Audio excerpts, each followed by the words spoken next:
Hey, so amazing. You see how they playing? Live wire, it's all about sports and entertainment. You don't wanna miss it, so official like you never seen. Keep it going till the whistle blowing from the referee. Everything from highlights and stats. You know that we gotta run it back, whether on the field or the court. You know that this is where it's at. Subscribe, no delaying. This is Live Wire, sports and entertainment. Let's go. All right, what's good, everyone? Welcome back to another edition of Live Wire Sports Media. You know, the host that do the most, person with stats and facts. So, like I said before in my previous video, if you haven't catch the David Letterman special, my next guest needs no introduction.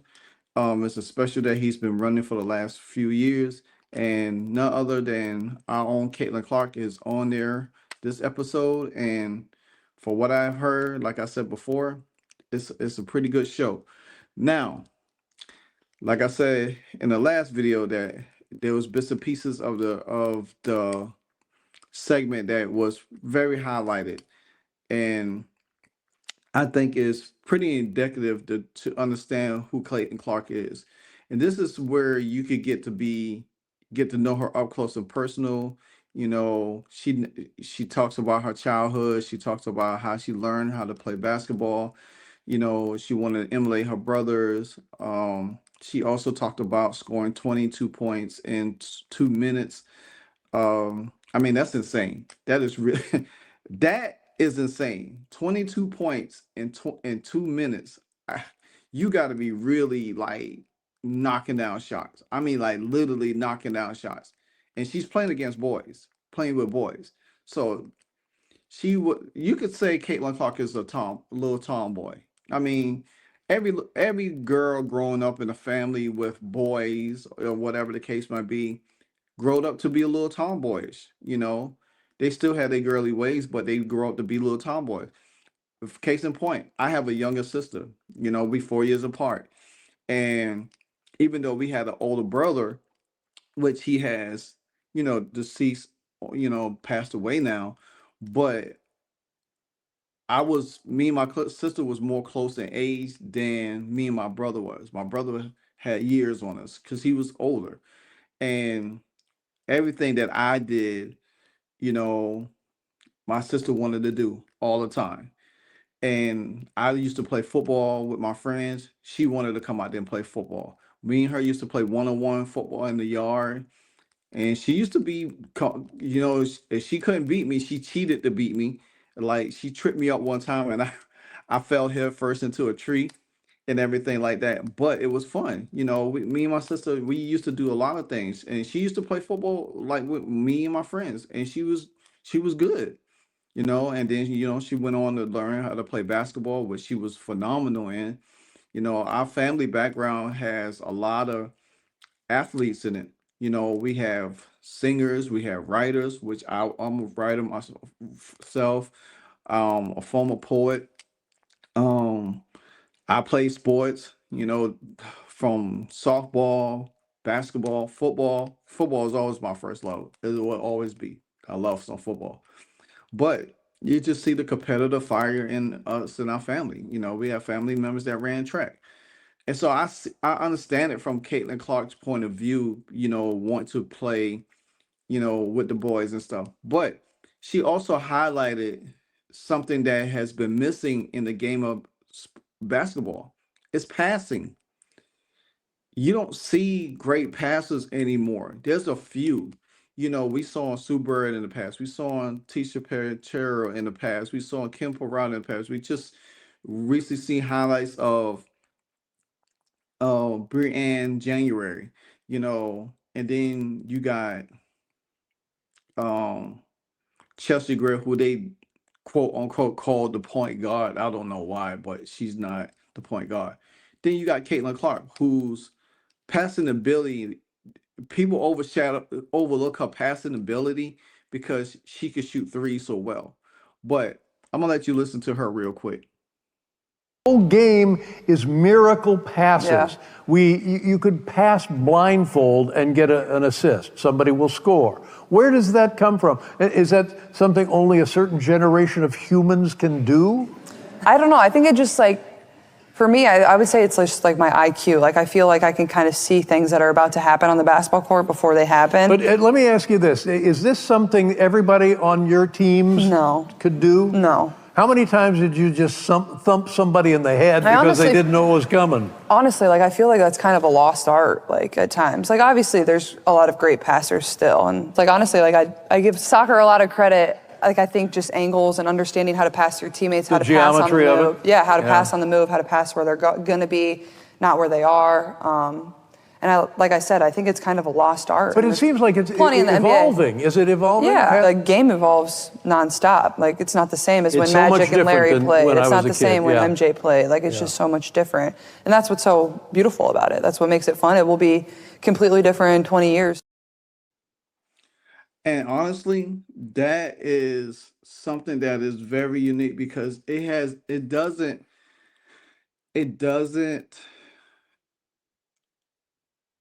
doesn't go unnoticed about passing the ball. Passing, you can shoot all day, but if you don't have great passers to play the game, I listened to Sarah Strong talk, and she said that a lot of people compare her to Joker in the league, and Joker is one of the best big men in NBA history to me because he's not fast, but he's very skillful. You don't have to be a great athlete to be a very skillful basketball player. Skill, Larry Bird wasn't fast, but what makes Larry Bird so great? He was able to pass that ball and he was able to shoot. Caitlin Clark might not be the fastest out there on the floor, but I can tell you one thing: high IQ makes up for it. Because when you have a high IQ person like a Caitlin Clark, she's going to dominate. She's going to dominate the game in ways that you couldn't dominate the game as an athlete because you relying on athletic ability, where she using her athletic ability she has plus her skill set and her mind. That is the beautiful thing of everything. I revert back to this to Tom Brady and Peyton Manning. Tom Brady and Peyton Manning was pocket passers, but they will move out the pocket when need to, but they was dangerous inside the pocket because why? They understood the game. When you understand the game at that level and know how to dissect your opponent, that makes you the most dangerous person on the field. Michael Jordan and Kobe Bryant had the same. They had athletic ability, speed, but they would use their mind. Your mind is your ultimate weapon in anything that you use in today's sports, business, or whatever the case might be. That is the understanding, the ability of how to be you or the competitive drive that comes at you. And you look at Caitlin Clark when she's on the floor, and we go back to the beginning of the season last year, because the fact of the matter is nobody on Indiana could not keep up with Caitlin. The only person that called it out was Kelsey Mitchell say, Caitlin IQ is so high, you have to be on the same page with her. And if you're not on the same page with Caitlin Clark, it's going to look bad. And damn sure it did look bad in the beginning of the season last year, because guess what? Nobody. Caitlin could have had 20 assists probably 4 or 5 times throughout the season, but her as great as Lexi Hall is, and she went to Stanford, but she could not catch some of her Caitlin's pass. Caitlin had to speed the game down for them to catch up because Caitlin was moving so fast, and they was not ready for that kind of speed. They not was ready to run up and down the court like that. They had to get adjusted to that. And then when Caitlin and them got adjusted in the second half of the season, then you start to see a little bit more. I mean, from Aaliyah Boston, Alyssa Smith, all of them, they missed, even Kelsey Mitchell, she missed the passes out there on the floor. They wasn't ready for that.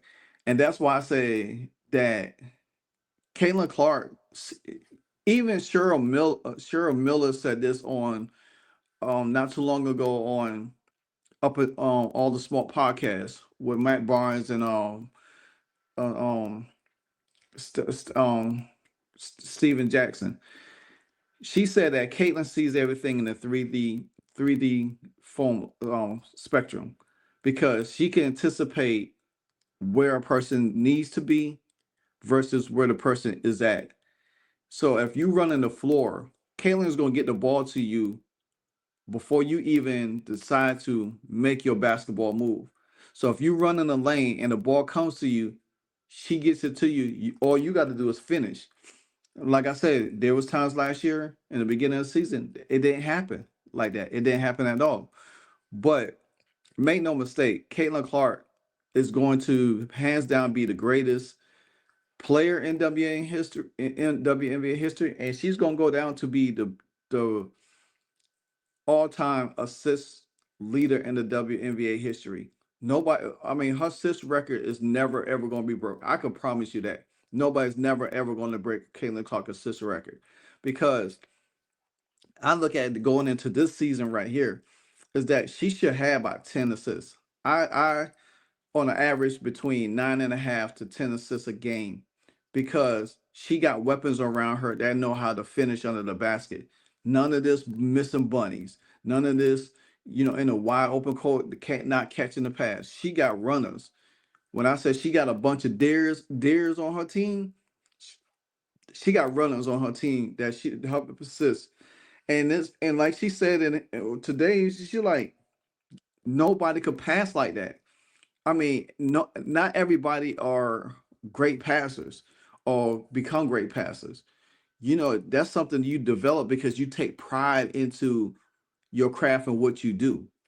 So that's great to see. I love it. And it's one of the things I do agree. Passing back the basketball is a lost art. Everybody wants to shoot. Everybody wants to shoot from the three. Everybody wants to shoot all the time. They want to be the main target, but nobody don't want to move the ball around, pass the ball around. The San Antonio Spurs used to be one of the most fundamental teams back in the day with Greg Popovich, who was fundamentally sound. They passed the ball, they shared the ball with each other and everything like that. Even when Magic played the game back then, he used to pass the ball. He gets you the ball. He'll run the lane, showtime.